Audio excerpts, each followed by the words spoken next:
កូនខ្មែរនិងប្រជាជនខេត្តកោះកុងដកប្រសាទដៃបថតពីការបង្ហាញទៅកាន់ពិភពលោកទាំងអស់គ្នានិងគុណស្ថាបនិកអ្នកប្រទេសឯកនិងប្រតិបត្តិការនយោបាយឈ្នះឈ្នះដែលនាំមកនៅសុខសន្តិភាពនិងឯកភាពជាតិយ៉ាងពេញលេញនៅក្នុងថ្ងៃនេះនយោបាយឈ្នះឈ្នះ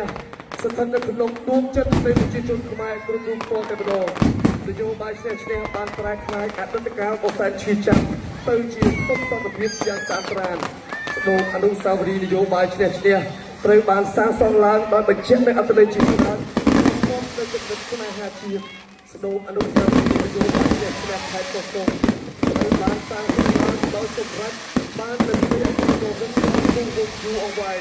ខាងក្នុងបានចំណាយបុកខាងពីឧត្តមភាពនិងគំនិតស្នេហាជាតិរបស់អិសរាជជនជាតិខ្លួនការរៀបចំទីលាដ៏ស្អាតវិចិត្រពីពុទ្ធមានសួនច្បារយ៉ាងខៀវស្រងាត់បរិវេណជុំវិញទូសាវរីយ៍ព្រះជាតកកបានតាក់ទាញភ្ញៀវទេសចរជាតិអន្តរជាតិដែរ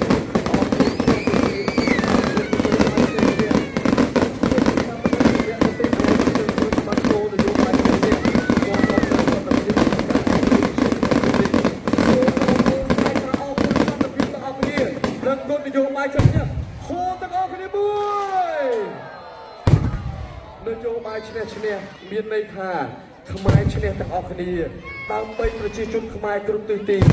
សន្តិភាពផ្ដល់ជូននូវអត្ថប្រយោជន៍ជាតិដែលមានតម្លៃជាទីបំផុតសុខដុមនីយកម្មរបស់ប្រជាជនខ្មែរដែលកើតចេញឡើងដោយនយោបាយឈ្នះឈ្នះបានឈានដល់ការបង្កើតនូវសន្តិភាពដែលមានតម្លៃមិនអាចកាត់ថ្លៃបានជូនប្រជាជនកម្ពុជាទូទាំងប្រទេសសូមបងប្អូនជាប្រជាជនខ្មែរប្រជាជនជួនគំរូដែលស្រឡាញ់នៅទឹកដីកំណើតរបស់យើងសូមចូលរួមថែរក្សាការពារនៅសន្តិភាពដែលមិនអាចកាត់ថ្លៃបានដែលកាត់ឡើងដោយនយោបាយឈ្នះឈ្នះកាលណាយើងមានសន្តិភាពការរីកចម្រើនវប្បធម៌សាសនាសិល្បៈទាំងសេដ្ឋកិច្ចការអប់រំនិងវិស័យផ្សេងៗក៏មានការអភិវឌ្ឍទៅមុខយ៉ាងខ្លាំងក្រោមការសម្រេចចិត្តយ៉ាងត្រឹមត្រូវពីស្ថាបនិកប្រទេសឯកសម្ដេចអគ្គមហាសេនាបតីតេជោហ៊ុនសែននាយករដ្ឋមន្ត្រីមានសន្តិភាពមានសន្តិសុខមានសណ្ដាប់ធ្នាប់មានការអភិវឌ្ឍមានរបៀបរៀបរយមានភាពសុខដុមនៅក្នុងប្រទេសការបញ្ចប់សង្គ្រាមស៊ីវិលនៅកម្ពុជាដោយនយោបាយឈ្នះឈ្នះដឹកនាំដោយអតីតនាយករដ្ឋមន្ត្រីសម្ដេចអគ្គមហាសេនាបតីតេជោហ៊ុនសែនបានផ្ដល់ជូននូវការការយ៉ាងធំធេងជូនសង្គមកម្ពុជាដែលនាំមកនៅពិភពលោកបានសិក្សាស្រាវជ្រាវនៅគំនិតយុទ្ធសាស្ត្រ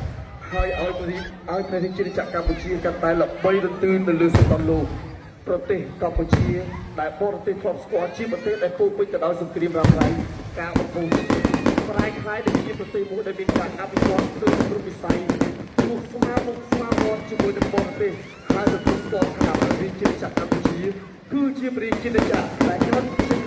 បាទពីនយោបាយជាក់តែមាននូវសុខសន្តិភាពយ៉ាងពេញលេញក្នុងកម្ពុជាការដាក់សម្ពោធដល់ប្រើប្រាស់នៅគោលអនុស្សាវរីយ៍នយោបាយជាក់ស្ដែងកោះកុងគឺជាស្ថាបត្យកម្មដ៏អស្ចារ្យនិងជាសកម្មភាពថ្មីបន្ថែមមួយទៀតរបស់ប្រពន្ធរដ្ឋាភិបាលកម្ពុជាជានិមិត្តរូបនៃសន្តិភាពការបញ្ចប់នៃការបញ្ចប់សង្គ្រាមស៊ីវិលទាំងស្រុងនៅកម្ពុជាអរគុណសន្តិភាពអរគុណនយោបាយឈ្នះឈ្នះ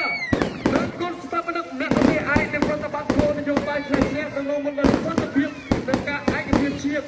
សូមអបអរសាទរទាំងអស់គ្នាសូមអបអរដល់ការសម្រេចចិត្តដ៏ត្រឹមត្រូវពីសំណាក់សម្ដេចអគ្គមហាសេនាបតីតេជោហ៊ុនសែនអ្នកប្រទេសឯកបាននឹងសូមគោរពដឹងគុណដល់ប្រតិបត្តិការនយោបាយឈ្នះឈ្នះដែលខិតខំប្រឹងប្រែងគោរពបទបញ្ជាយ៉ាងខ្ជាប់ខ្ជួនរបស់សម្ដេចតេជោមេតបឆ្នាំសម្ដេចវិជ័យសេនាដែលប្រតិបត្តិគោលនយោបាយឈ្នះឈ្នះបាទអនុវត្តយ៉ាងម៉ឺងម៉ាត់គោរពបទបញ្ជាយ៉ាងម៉ឺងម៉ាត់របស់សម្ដេចតេជោដែលធ្វើឲ្យនយោបាយឈ្នះឈ្នះមានប្រសិទ្ធភាពនាំទៅសុខសន្តិភាពជូនប្រជាជនកម្ពុជាគ្រប់ទិសទីនាំការអភិវឌ្ឍគ្រប់វិស័យដំណើរជាតិប្រកបទៅដោយវឌ្ឍនភាពត្រូវមលុបសន្តិភាពបានកំពុងតែបន្តនាំដោយសម្ដេចមហាបវរធិបតីហ៊ុនម៉ាណែតនាយករដ្ឋមន្ត្រីនៃព្រះរាជាណាចក្រកម្ពុជារាជរដ្ឋាភិបាលនីតិកាលទី7យ៉ាងរឹងមាំការការពារសុខសន្តិភាព บางการปีประชาชนกับผู้ชีการปีอายุชีวิตประชาชนชีมวยในการดัชนีในโกนโยบายมาจากการในการปีมวยแต่พอเราชูนโกนได้ก็น้อยการเงียสามารถทอดมีประสิทธิภาพดังเช่นพิษขนมอันพิษเรื่องปัจจัยกติดิจิทัลโชว์ในโกนการจุดหอในสาการปีสเปรย์พิษหนึ่งซองติพิษยืนจังออกนี้สูบจอมจำชีวิตดังจ้าตุกในขนมเบดงทาสมรรถภาพประวัติศาสตร์โดนตรวจจับจองนี้เตียงอบามานี้คือปัจจัยมันอาการบางแบบไอ้เป็นใจมองมาดีนี่คือสุดท้ายการสมัยทุกอย่างตรงเลยกับเด็กมันเป็นวิริยะเพียงการและบองเราทุ่มเทเราบองสมัยอากาศมหาสนาบดีในโจรสายประเทศรัสเซียหนึ่งเชียร์ประเทศกรมต้องปรึกษาตัวพระมหากษัตริย์เรื่องอัลกัมพูชีมีศพสัตว์ประเทศอย่างเป็นหนึ่งที่มวยนังนโยบายเฉียในชนะมาปอมตะบุรอยจัดสัปปีสำนักในโจรูปที่วันที่บ้านตึงโจตึกขนมดำน้ำได้มีสุดใจแต่ไปสายลงศพสัตว์ประเทศหนึ่งไอ้ที่พิจิตอย่างเป็นหนึ่งนโยบายเฉียแต่บ้านที่มีเลยอายุชีวิตการปีอาชีพมุกมองของผู้เชี่ยวชาญแต่การเปลี่ยนรูปแบบหนึ่งยุทธศาสตร์จะสร้างดอกไม้มาสุดเลยบ้านนี้องค์การจับตั้งนโยบายโจมตีนายกระหอบโตสหายยุคโนการปีมาเพย์ประเบยชนะลบนาชีตมาตุกตุ้งต้องจมหินเติมมุกเติมโมประพีตรงประพีเรามาลุกซองจะพีจะประชุมบ้านนอนหมดเดินกัน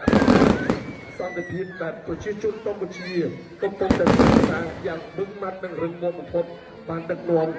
บ้านดอยสมบัติมหาบวรธรรมดี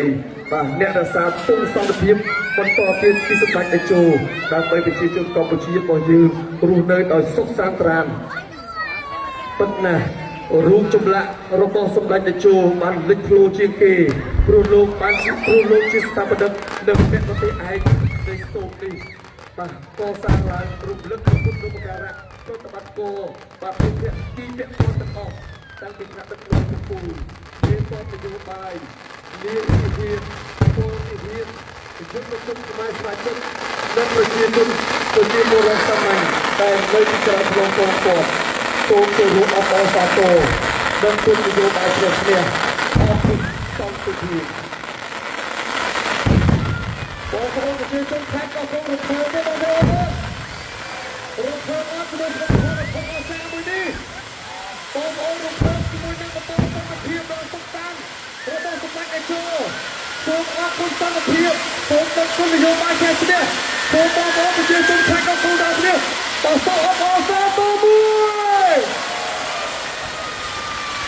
บ้างรุนแรงรุนแรงดี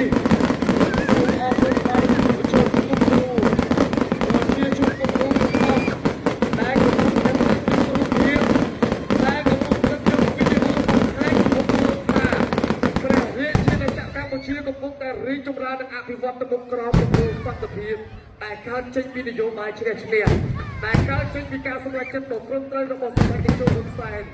ส่งมองโอนมยังครอบรู้ครอบที่จะเอาบอกให้ที่กลุ่มโลกที่เพียบรีจุราในคณะมติกรรมเชียร์มองยังหายส่งมองหายขาดเชียร์จนกรรมเชียร์มันจะใช้จะอ่อนหายหนึ่งซับเลือกสเตรียมเจดีผมพดประชาชนกัมพูชีตระการแต่สันติภาพอย่างเป็นประกอบคือการเช็ควินโยบายเฉลี่ยแต่ที่สุดเป็นเรื่องไอ้สมบัติในโจฮุนไซน์ที่การเป็นโลกไงนี้สมบัติของเราของเจ้าเป็นต้นการก่อการล้างหรือที่ดินตรงนี้ที่เบียดเบียนเนี่ยนั่นในออกจากไอ้ตกลงปานการไทยในสถาบันการต่อเจ้าบนนี้ต้องมาต่อเรื่องวงไปรู้สมบัติแต่พวกก็จะได้ต้องมาเพียงแสดงหาเทียบกับเราเป็นครอบครัวแต่ส่งรู้เทียบกันต้องการที่เรื่องเทียบการบอกโฮเทียบการบอกจอบสกเรียมสิบวันเลยครองประเทศมาเยอะสูงเอาโอนมาเยอะนั่นคือน้องแคทก็คงสูงเอาออกตามตัวเลยสมบัติพร้อมเราทำเอาแจ้งวันนี้สูงโฮจูนในนิยมอาเซียนหนึ่งออกคุณสร้างเพียงโฮบูปาโบโอนสมบัติพิจารณาบ้านชนะความนุ่มเพียบคนไทยจากการพบโลกจากอาคนนี้สมเลงกับพ่อประเจียชนกับประเจียสมเลงกับพ่อประเจียชนกับน้องแคทก็คงเป็นจุดสำคัญนำไปจุดซามวยดังสมาร์ทเลยจุดสมาร์ทตัวเดียวประเทศทางนี้กูจะสมัครเข้าจ้าแต่บางการรังในขนมตักตีใน នេះគឺជានិមិត្តរូបនៃសន្តិភាពមានតម្លៃមិនអាចកាត់ថ្លៃបានសូមអរគុណប្រជាជនទាំងអស់រួមគ្នាសាមគ្គីในការសន្តិភាពតាមការចេញពីនយោបាយច្បាប់និងគុណសព្វដឹកអ្នករដ្ឋឯកបាននឹងបានចូលនយោបាយចេះតែនាំមកនូវសេចក្តីពិតប្រាកដនិងការឯកភាពជាតិយ៉ាងពេញលេញបាទសូមបងប្អូនយើងបានប្រើប្រាស់នៅទីនេះប្រើប្រាស់នៅ Facebook ប្រើប្រាស់នៅបណ្ដាញសង្គម Instagram បណ្ដាញសង្គមផ្សេងៗសូមបងប្អូនរបស់យើងបង្ហោះនៅរូបភាពយុវជនខ្មែរទាំងពីរនាក់ចូលរួមផ្សព្វផ្សាយវិស័យទេសចរចូលរួមផ្សព្វផ្សាយការអភិវឌ្ឍនៅក្នុងប្រទេសរបស់យើងបាទសូមបងប្អូនបង្ហោះថានៅក្នុងឆ្នាំ2026នេះសូមបងប្អូនរំលឹកខេត្តកោះកុងទាំងអស់គ្នាបាទ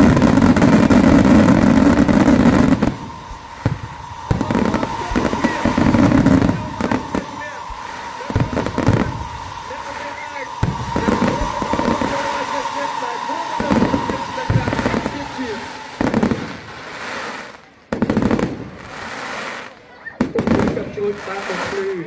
ហាក់ដូចជាបង្ហាញនៃការអបអរសាទរនិងភាពជោគជ័យយ៉ាងពេញលេញអរគុណសន្តិភាពអរគុណនយោបាយឈ្នះ